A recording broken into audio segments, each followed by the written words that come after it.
So not so long ago, I released a video entitled Cloud9 Are Champions, which I'll put in like a little box or something up here. And it's basically a storyline I pulled from the EPL Season 4 finals, right? A North American team had finally won a big international title in CSGO, and it was like this big historical moment. And so I really wanted to highlight that in Cloud9 and what they had been up to lately and how they looked. And so what I want to do with this video, though, is kind of pull another storyline from that event. I wanted to talk about OpTic, and just kind of talk about their recent results, their strengths and weaknesses that I see right now, maybe some things that they are going to have to address if they're going to be, even more successful in the future, or continue some of the success they have now and build upon it and make it better. Because right now we've seen some cool best of one results from them offline, and grant they've only played 2 offline events so far with their current 5, but this is another team from the North American region that seems to have some features about them that leads you to believe that they could be another really competitive team from the region right now. I mean, obviously Cloud9 sitting on top, and of course we're talking about teams from North America competing in NA, not counting the Brazilian teams and Australian teams and such, but just focusing on teams from NA. And obviously Cloud9 is at the top of that list, but with some of the struggles that Liquid have been having, it really feels like OpTic have moved up to this number 2 spot, and so I did want to throw some attention to them. And I don't know if the video title really captures that. I really struggled to come up with the title for this video, so if it's shit, sorry, but it's actually not as shit as some of the other ideas I came up with, so this is what I settled on, right? Well, what I wanted to actually do at the very beginning of this video is actually touch on a little bit of brief history about how this team came together and kind of the path they've traveled, which I think really tells you a lot about where they are right now and how some of their results kind of feel to me. And then, again, I want to address like some of the strengths I see in them right now, some of the weaknesses, and then some of the things I think they could tidy up or improve to try to, like I said, just build up their team even more, build up that green wall. Let me just throw a fucking cheesy line in there for you guys in an F-bomb. Brilliant. Great way to start this video. I'm not editing that out, of course. But anyway, so actually how this team kind of comes together, at least some of the pieces, was actually, for me, offline play at least, was like middle of 2015. There was this team called Tempo Storm, which of course you'll know that company, that organization, because of course they sponsored what is now Immortals. But on this team was some familiar faces. Automatic was on this team, of course now MVP over at Cloud9 for EPL Season 4. Roka was on this team, which of course then went on to play for Complexity, and now of course Echo Fox. Then you had Shazam, Opper, now on Echo Fox, used to have like a stint in Cloud9, some different teams as well you'll know Shazam from. And then they had Rix, who of course also now on Echo Fox. And then the 5th player for this team was, who have I named already? So it was Automatic, Roka, Shazam, Rix, and Stanislaw. Okay, that was the 5 players that was on this team. Did I just name someone twice? Stanislaw, Shazam, Roka, Rix, Automatic. Yeah, okay, I got them all. Sorry. Anyway, so that was the team, right? And they had played at this SIVO event. I think it may have been like Season 7 finals. Could have been Season 8 finals. I'm not really sure. Whatever it was. I think it was probably Season 7, actually. And at this event, they had this cool result where like they played VP really close in the group play, I think, didn't actually wind up winning that series, but then they knocked out the Luminosity team that was there, which was a team that featured some players that would eventually kind of turn into Echo Fox. Like this is a team that I think featured like Lex. I think Peter was playing for them at this time. And some different players from that crew of people, like the mythic people, so to speak, is kind of what was on that Luminosity team. Then they played Navi in the group decider after they had eliminated Luminosity, and they actually took a map off of Navi in this like double or triple overtime game on Inferno after having like a close loss on Mirage, and then they wound up losing the 3rd map, whatever that was, like a pretty one-sided fashion. So it's kind of neat, right? But then pretty shortly after that, they went to these Cologne qualifiers for that year, and they wound up just getting knocked out like pretty quick, like nothing compared to the level of play that they had at that SIVO event. Just, a couple of weeks, I think, was between these 2 events. And then this team kind of fizzles apart after that, and this is where we see the Conquest team come together, maybe like around November of 2015 or something, somewhere towards the end of that year. This Conquest team comes together, and originally what happened was Shazam and Rix came from that team. They paired up with the trio, Daps, Naf, and Rush, who have been playing for Elevate, and of course you know these guys from other teams as well. Don't want to get into that too much, but this Conquest team comes together, and they're playing really well online, and they go to a SIVO event. I want to say this was Season 8. At the end of 2015, if I'm not mistaken. And at that event, this team has a top 4 finish because they played a close series against VP in groups again, but then they actually knocked out Liquid, which was this coolest result. Then they wound up playing Dignitas. and they beat them in the decider in a 2-1 series to move on to play Mouse Sports in the semifinals, where they lost 1-2 series there. I want to say is how it actually all wound up panning out, right? And of course, these lineups for Mouse Sports and Navi and such were much different then than they are now, or a little bit different at least. And so this is this Conquest team, right? So again, similar to Tempo Storm, they had this really cool result, or at least a couple like things going. Of course, this Conquest result was much bigger than Tempo Storm had ever done. So yeah, this really cool result at CEVO Season 8 Finals now, where they get a top 4 finish. But then, immediately afterwards, they go to the iBuyPower Cup 2015, they just tank in groups. They lose to Complexity, which is a team that features some of the old Tempo Storm guys, like Automatic and Roka. Of course, they're playing with, like, Symphis and Valens and Sangsington, and they lose to them. Then they lose to Cloud9, boom, they're out. And then they go to the EPL Season 2 Finals, where they have to play Fnatic, and they lose there, and then they go on to play Liquid, a team that they had beat at CEVO not so long ago, just like a month before, and they couldn't handle Liquid. They wound up losing there. And so, again, crazy high at CEVO Season 8, and now all of a sudden they're getting their ass handed to them at iBuyPower for sure, and then at EPL Season 2 they're unable to handle this team Liquid that they were able to handle in the past, right? And then this team eventually gets picked up by OpTic, same roster, and they qualify for E-League through the road to Vegas, but then they tank at the minor. They wind up actually losing the Splice, even though they were the favorite to win, and you were expecting them to make it to, the major qualifiers for Columbus, and boom, it just doesn't happen for them, right? And so then you see another roster transaction take place. I think I forgot to mention, by the way, that Stanislaw came back into the team for Conquest for Ricks prior to that CEVO Season 8 final. So I missed that fact. That's actually really big, because now we're basically seeing this OpTic team come together on Conquest as Conquest offline, right? And so now they're OpTic, they do the E-League Road to Vegas thing, they tank in the minor thing, and then they want to make another roster change, right? And this is around, offline-wise, this is April, right, for the CEVO Season 9 finals. This is where they pick up Mixwell, and this is Mixwell's first offline event for OpTic. And here, they wound up taking a 5th, 6th place finish at the CEVO Season 9 finals, because they lose to Hellraisers to kick off the tournament. They wound up beating Splice, and then they lose a pretty big Divertus Pro in the decider. And so that's that. That's the debut of Mixwell, right? And then from that point, they wind up going 5th, 6th at ESL, Pro League Season 3 finals. But then they come back and they win the next minor. This is the minor that is for the next major, Cologne, right? And they beat Tempo Storm, which is now Immortals, of course, though a different lineup. That's before Zeus was the in-game leader. This is around May of 2016 now. So we're starting to get pretty close to the present day. And then they wind up qualifying for ESL 1 Cologne in the main qualifier. They take care of business there to qualify for the event. This is now in June, where they beat Hellraiser's Flipside Tactics and this Fluffy Gangsters team after losing to Gambit. So they go like 3-1, I think, in like the Swedish system, and they make it to the Cologne. But of course, once they're in Cologne, they don't do a whole lot, right? They fall out immediately in group play. They get absolutely trounced by NIP, and they lose to Flipside Tactics team they actually beat in the qualifier. And then they also had their stop at E-League during this point in time, where they weren't able to do so much either. They wound up getting beat by NIP in the group decider, so they don't even make it to play like in the finals match or whatever of the group to try to get a chance to either get into the playoffs or be in the LCQ at the very least. That doesn't happen for them, right? So again, kind of see a high of winning the minor, but then back down, and the high of qualifying for Cologne, but then kind of back down to a little bit of a lower level, right? And then they go to, then they have all these roster things again, right? Where it's like, who's it going to be? Is it going to be Dats or is it going to be Stanislaw? Because obviously at Northern Arena Toronto, they couldn't use Tarek because Tarek was at a wedding or something. So they actually used Dats, but Stanislaw is the in-game leader at this event. And so you can kind of already see that the writing's on the wall, that Stanislaw is now going to lead this team and Dats is on his way out. And that's in fact what happened when you built to the last 2 LAN events they were at, which was ESL 1 New York and then the EPL Season 4 finals. So now let's talk about those 2 LAN events, talk about some of their online play, and then get into their strengths and weaknesses and all that good stuff, which is really the meat of this video, right? That was just kind of to show you the storyline of how these players come in and out of the team and kind of what type of road they've traveled so far, which has been this bumpy road, right? Where they have some cool results here and there mixed in, and then they have also mixed in some big disappointments.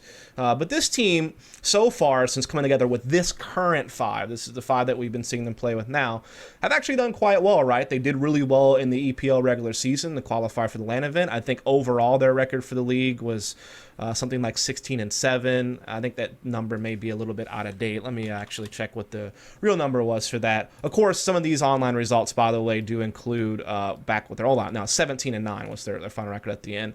But since they had put this 5 together when they were playing EPL matches with the core 5 that they have now, they actually went like 12-4, I think, what it was, because they 2-0'd Winter Fox, Selfless, Echo Fox, CLG, and Splice. Granted, these are weaker teams in the league in comparison, or some of them are. Then they 1-1 split with Immortals, 1-1 split with Energy, and they 0-2'd SK, right? And then in ECS at this time, you know, right now they're sitting at 6-2 right now, because they 2-0'd Luminosity, they 1-1 split Immortals, they 2-0'd TSM, and they 1-1 split with Liquid. And so that's been, you know, their online league play, but we've also seen them play in some online tournaments. Like, obviously, the big thing was in the ESL1 New York qualifiers, they beat out Cloud9 and Immortals and Energy to get the New York spot for North America, which was big because they're beating Cloud9, who was that dominant team in EPL, only lost one map in the whole regular season. And obviously, we've seen what that team's accomplished, so that was cool. They also beat them in the Star Ladder qualifiers for Season 2 as well in a best-of-3 there, but then they wound up not being able to go to the event, so Cloud9, of course, went to that event instead. They also made it to the finals of the iBuyPower Fall Invitational online in September, where they lost to Immortals in the finals after they actually beat TSM, and they actually beat SK. Really huge result to actually beat SK here in that iBuyPower Fall, right? So, and they also qualified for E-League, right? They beat Complexity and Renegades in September to qualify for E-League, which of course they haven't been to E-League yet, but they will be going there. So online places puts 5 together. Really damn good. Like, it hasn't been as dominant as Cloud9's online play, but it's right up there. Like, their performances have been quite good when you see some teams that they've beaten best of 3s, you know, their records in league play, some of their tournament finishes online have been good. But what matters most, of course, is offline play. Fortunately, we only have a small sample size for this team for offline play, right? And it's going to be ESL1 New York and EPL Season 4. So ESL1 New York, of course, they didn't make it out of groups. They got eliminated in the group stage. But before they did, they knocked off some pretty damn good teams, right? They wound up actually eliminating Astralis and G2 from the tournament, basically, because they beat G2 on Cash, 16-7. They beat Astralis on Overpass, 16-12. That was after they had already lost to SK and Fnatic in their first 2 games. And then they wound up losing to VP in a very close 14-16 game on Cobblestone. And that's what actually knocked them out of ESL New York. But those last 3 games they played were really good. 2 wins and a close loss to VP on Cobble, and we know how good VP have been on Cobble lately. So this is good stuff from them. For their debut, I would say this was actually not too shabby. Then they go on to play EPL Season 4 finals, where they actually make it out of groups because they had like a really hot start. They beat Team Liquid and Immortals in really a one-sided fashion in their first 2 games. But then they lose to Mouse, close game on Cash, and they just get trounced by Envy on Cobble. But they still make it out the groups, but they have to face Cloud9 first in the quarterfinals, where they play a pretty close game on Dust 2 in the first map, I'd say, but then they get absolutely just destroyed on Cobble, and so that ends their run at EPL basically like in a 5th, 6th position, right? They don't make it to the semifinals top 4. And so that's what we've seen so far with them offline. But I would say not that bad, right? Like, aside from the fact that they got wrecked by Envy and they got wrecked by Cloud9 in the quarterfinals, at least on that second map, it wasn't a bad showing from them, particularly dominant in those first 2 games. And again, ESL1 New York, a couple of big map wins and a good performance against VP. And again, their online play has been good. So are we at another high right before a low? Are we really building something here is kind of the question, because remember that story that we kind of saw with when these players kind of came together piece by piece and some of the highs and lows that they've had throughout their careers. And so it becomes really interesting to kind of dissect whether this is the real deal or not. We'll start with some of the strengths that they've had. We've already talked about the strengths and results, right? Their online play has been very strong. Their offline play so far has been okay. Like, it's been pretty good. They haven't had like a result that knocks your socks off yet, but they've played some pretty good maps. But they've also shown some real hints of struggle in a couple other maps, which we'll get to. When you look at their map pool, I mean, online, they've been pretty good on almost everything, right? Like, their Cash has really been good online. Like, they're 7-1 online on Cash. Cobble, they're 8-5. Overpass, they're 4-2. Train, they're 7-2. Only maps that they really have struggled on online would be Nuke, which they've only played once and lost. That was to Team Liquid and ECS. And then Mirage, they have only played a small handful of times, 3 games. Their wins are only against really weaker teams, and then they lost to Team Liquid, which, of course, usually can play it pretty well. I will also say that when you look at their online results, the only maps where they have, like, a good amount of, like, strong wins would be actually against Cash, where they beat Immortals several times, and Renegades. And then when you look at their Cobble record online, they've actually beat some good teams, like Cloud9 and SK, for example. And then their, let's see here, their Overpass, they've won against SK, which is a good win, but other than that, it's usually weaker opponents they've played against. And their Train wins are against teams like Immortals and Cloud9. So, yeah, they've had some pretty good quality wins on those maps. Whereas their Dust 2 wins, they actually won against Echo Fox, which is kind of like a D2 specialty team in North America. But other than that, they don't really have like any big wins on Dust 2. So there's definitely some stat padding here, because they did play against a lot of weaker teams in EPL towards the end when they got this 5 together. So you have to kind of get that into consideration. But then they've had some big online results, right? Like beating Cloud9 on Train and Cobble and ESL 1 New York qualifiers. You know, they beat SK on Overpass and Cobble in the iBuyPower Fall tournament. They've had their wins against Immortals. So, you know, you can see their map pool, like, online shaping up. Offline, again, really small sample size, so I don't even know what to think about their map pool online. Like, Cash Team's okay. They're 1-1. They beat G2. They lost to Mouse Sports. Don't know where that's headed yet. Their Train, they did beat Team Liquid on it really big, but then they lost to Fnatic and SK in New York, which SK obviously like the best Train team in the world, so I don't know how much you can really pull from that. I think their Train is probably still pretty good, and their Cash is like okay. When I look at their Cobblestone, their LAN record's 1-3. They've beaten Immortals, but they've lost to Cloud9, Envy, and VP. Again, though, Envy and VP are really good Cobblestone teams, particularly Virtus Pro, and they were very competitive against Virtus Pro. They only lost 14-16, so their Cobble may actually be okay, kind of like their Cash is. Their Dust 2, they've only played one LAN match, which is the loss to C9 in a close game, and then online they've been, you know, like, I think 4-2, right? And Dust 2 is a map that they used to ban a lot when Dats was like the in-game leader. They used to really avoid Dust 2, so I'm still not quite sure how I feel about Dust 2. Mirage, they haven't played it offline at all. Nuke, they haven't played it offline at all. And then finally, Overpass, they had a win against Charleston, New York, and online they've been pretty good. So I would say right now it looks like Train and Overpass are probably some of their better maps. I would say Cash and Cobble are okay. Dust 2, I have no idea. Mirage and Nuke, I have no idea because I haven't even played it offline yet. And their Mirage wins are against weaker teams. So the map pool-wise, you see like maybe 4 maps that they are either good or okay on, 2 maps they don't really play, and then 1 map is kind of the question mark, which for me is Dust 2. So it seems like we just need to see them play more of these maps offline to really get a feel for what their map pool is. But I think I've identified a few maps that you can see some hints of brilliance on, and then we'll leave it at that map pool-wise. Now let's talk about team as a whole as far as how they function, and this is going to be just how I see them perform. And for one, at the EPL finals, and it's particularly against Cloud9 on their Cobble T side, you would see them open up rounds really well, but then they would have issues trading in the late or mid round to actually close the round. And this happened repeatedly throughout that game, and I just see this happen in general, where I can see them like set up pretty well, get in good positions, get even in favorable scenarios where they have like a man advantage or a 2-man advantage, but then like something just breaks down in the mid round and they start trading inefficiently and they just lose hold of the round, and they wind up, you know, dropping a round that you think they are in prime position to win. And this is like a really big problem. There's also one important thing that you have to note here. In all the land maps that they have won, they have had a big lead to begin with. Like in the first half, they would get like double-digit rounds and be ahead of their opponent by like 5 or so rounds, right? This happened against Liquid and Immortals at EPL. This happened against G2 and Astralis in New York. Like, if they have big leads, they don't seem to have a problem closing. I mean, that happens to them all the time. That's all their wins are like that. But and all the other games, all the games that they've lost, by the way, is all games where they play from behind and they can't seem to get back into the game, which leads you to believe that there's some mental composure issues here, right? Some tilting, maybe issues handling pressure, maybe just growing pains because this is Stanislaw taking over as in-game leader for the first time in a long time. Of course, he did some IGLing for Tempo Storm way back in the day.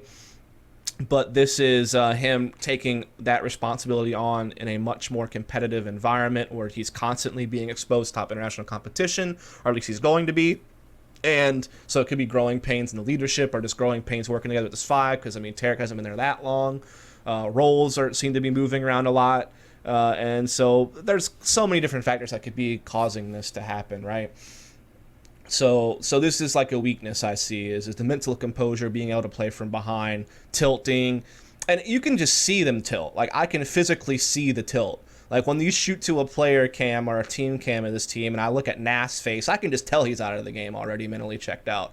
Or at least he's struggling to, like, hold his own. Like, he'll get really frustrated, and that can affect your play. It's not that it always affects your play. I mean, I've seen plenty of players, like Stewie2K will bang on the desk or something, but guess what? He can still consistently perform. So it's not as if, getting upset about something means that you're done for. But for some reason with some of these guys, it just seems like they mentally check out. And I've heard that several of these players have this issue with like tilting or getting frustrated and mentally checking out. It's not, I use Naf as an example because I see his facial expressions are really clear, but you could say this for several of the other players on the team. Like, I've heard it about Stan, I've heard about Rush. I don't really know about Mixwell or Tarek. Like, I never really seen it on their faces, from my own firsthand experience, and I haven't really talked to people about them and their attitude, so I don't really know. But some of these guys, you can definitely see that be a problem. And there's streaky performances. I don't know if what I just mentioned is the cause of it, but you definitely see streaky performances on these teams. I think like the only consistent guy that I feel like is going to perform for you every single time is going to be Mixwell. Like, I think he's like the new star of the team. He's the face of the team, in my opinion. He's very versatile. Like, he can use a rifle. He's really good at opping. He's really good at entering with a rifle or an op. He's a smart player. I mean, he struggled in the C9 series at EPL, but other than that, he's been good for this team. Like, offline and online, he's been nuts. I would say Rush is a fairly solid entry fragger. I mean, yeah, he didn't play well at Cologne, the major, and at E-League, but he was really good, like, during the Cologne qualifiers and the minor that they won, and he's been really good online. But, he was kind of iffy at ESO1 New York and EPL, so even there's a little bit of streakiness there, right? Tarek had like a really good ESO1 New York event, and he's looked really solid online for OpTic, but he was off at EPL as well. Even and like, we really haven't seen him be like super big for a team outside of New York for OpTic, and then around the Columbus time period for CLG. He's always been kind of known as a streaky player. Stanislaw is kind of a hit or miss player as well. But I would say that for an in-game leader now, since that's his primary role, his numbers are actually fine for an IGL. Like, when you look at his numbers at ESL1 New York and EPL Season 4, they're not so bad for an in-game leader. Like, I think they're actually fine. He's had some good events, like at the minor and the Cologne qualifiers and stuff like that. But similarly to, like, Rush, he wasn't as good at Cologne or E-League. So he can be hit or miss. Naf, always hit or miss, man. Been his whole career like this. He looked really good at the minor Cologne qualifiers, but off at Cologne and E-League, just like everyone else on the team. Had a really good ESO1 New York event, won't lie. Like, he looked really good there. It's probably one of the best performances of his career, aside from maybe like one of the SIBO lands with Conquest or something like that when he was playing on that team. But not nearly as good at EPL Season 4 in comparison to ESO1 New York. So, yeah, it's just like a lot of these players have high skill ceilings, and when they perform well, they can be quite good. But streaky. Like I said, the only guy I feel like I can count on almost every game is Mixwell, and I feel like I can usually count on Rush and Stanislaw to do well for their role. But, there's a lot of streaky performances here, and that's another thing that needs to be addressed. And I don't know if that's, getting more comfortable within their roles or finding new roles or just, getting through growing pains together as a five or what have you, or if it's just never going to work out. These guys are always going to be streaky players, and that's only something we'll find out in time, but that's certainly something, along with the mental composure and closing rounds thing and closing games and playing from behind, are some of the issues I see with this team. High marks, though. Also, one last thing I want to mention that's an issue for me, because I feel like I'm named a lot of issues, and I'll come back to some strengths, which is their tactics. I think tactically they're pretty good, and we'll get to that to close the video. But another thing is what the fuck is this musical chairs opping shit that I see on OpTic? Like, why is this a thing? It's very clear to me who should be holding the op in his hands, and that's Mixwell. Now, I know Mixwell has come out and said, I don't really like primary opping. I like the freedom. It's understandable. That's the environment he comes from. When he was playing in Spain, he was playing with guys like Kyrie and Lau and stuff who would pick up ops at times on like the G-Bots and all these other teams he played with in Spain. And I will admit that Mixwell is a very effective like second entry with an AK in his hands. Like, you put him and Rush together to open up a site, and they're going to get the job done a lot of the time. Like, he's really effective. And you know what? That's great for when you want to run 5 rifle setups, when you don't have the economy for an op. When you want to run 5 rifle setups, either just because you can't afford an op, or you just want to do something that doesn't require an op, or you don't want an op incorporated, that's great. That means that Mixwell is going to be able to mix in with like Rush and Tarek to help you open up a site, since you know Naf's more of a lurker and Stan's kind of flexible. We'll talk about that in a second, because I think it's another strength, is role flexibility for Stanislaw. But yeah, like on T side particularly, Mixwell should be opping 100% of the time. He's the best decision maker with an op on this team. He's going to be able to be most effective in an assertive role with an op. I feel like Naf is okay T-side with an op in a more passive role. Like if you just sit him up in a spot to hold something while everyone else is pushing in. Like if he's holding B plat after you take the B site in a post plant, you have your rifles in, you just have Naf like holding plat. He can be like a good passive op on the T side. But if you want to get picks, you want to open things up, Mixwell absolutely needs to have the op in his hands 100% of the time. I don't want to see this shit on overpass where Tarek's opping over him, or a cache where Mixwell's opping over him. If you're going to have an op incorporated on your T side, give it to Mixwell. Like, he's your best T side opper, hands down. CT side, I'm a little bit more flexible, I guess, in how I think about things. Like, especially since you're gonna be doing double op setups at times. Obviously, you know, Tarek or Naf will land an op in their hands, particularly in double op setups. But I just feel like Mixwell's the best opper on this team. And yeah, while he's a great rifler, he's also gonna have the most impact in the op, a weapon that needs to have an impact. So please, by God, let Mixwell embrace the op, and the team needs to either force him or let him embrace it, whatever it is, dude. I don't know what the dynamic is there, but god damn it, Mixwell needs to op. All right, I got really triggered on that part. So we talked about map pools, kind of a question mark for OK maps. Weaknesses, we've assessed the mental composure, streakiness of players, you know, playing from behind, all that jazz, right? Let's get to some strengths now. I want to end on a high note here. So strength-wise, I think role flexibility for Stanislaw is definitely one of them. I think that he's good at playing like peripheral roles, which you see him play on some maps, but he also can be in the mix to open things up. So even on a map like Cobblestone, where he will kind of like play like mid or A, while like maybe B is like more of the focus, he can help open up control of A halls, right?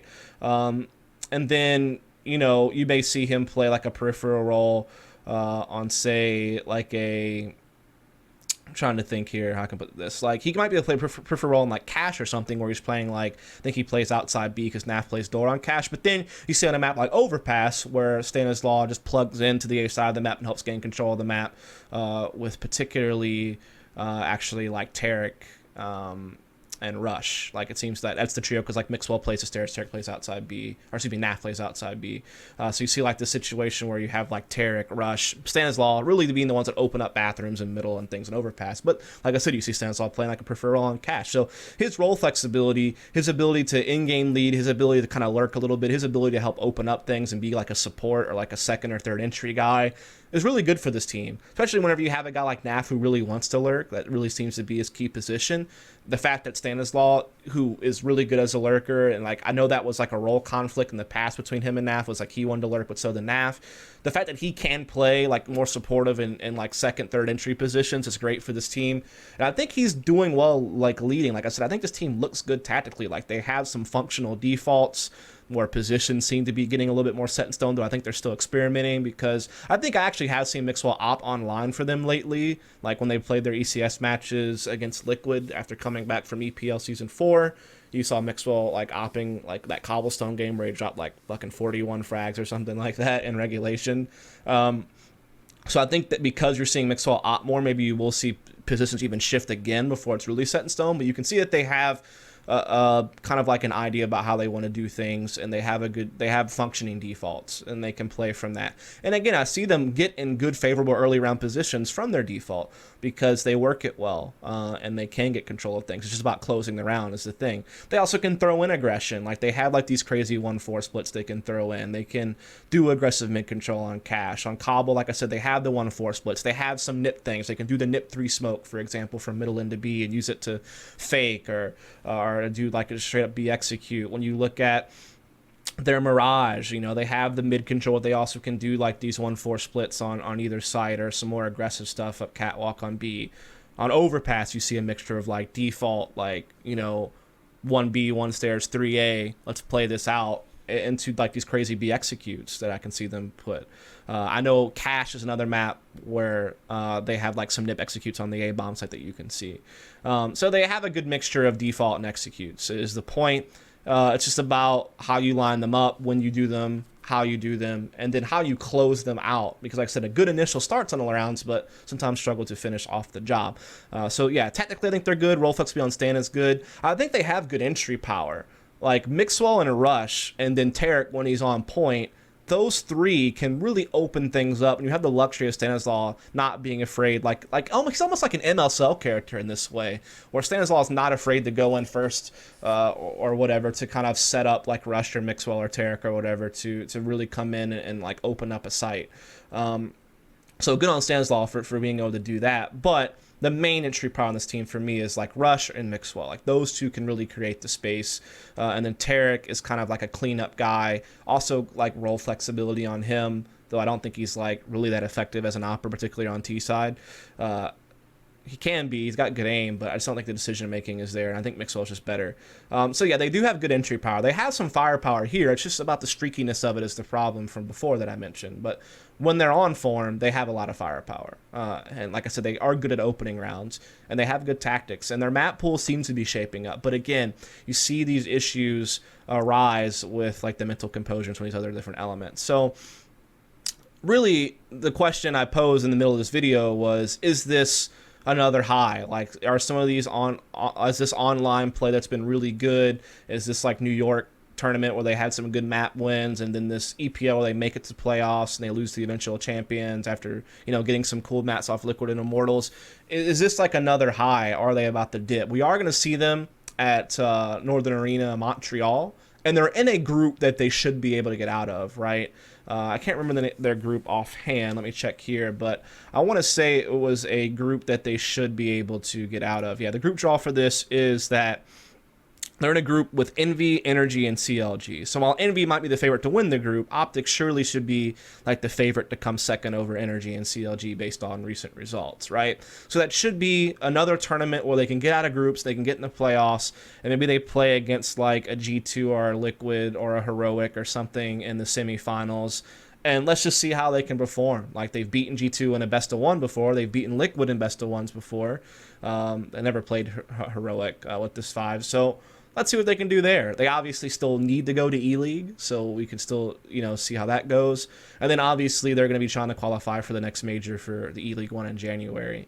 So these are 3 tournaments offline coming up where we'll get to see how this team shapes up, whether they'll keep the high riding, keep the upward trajectory, or whether they like start having some crazy lows again.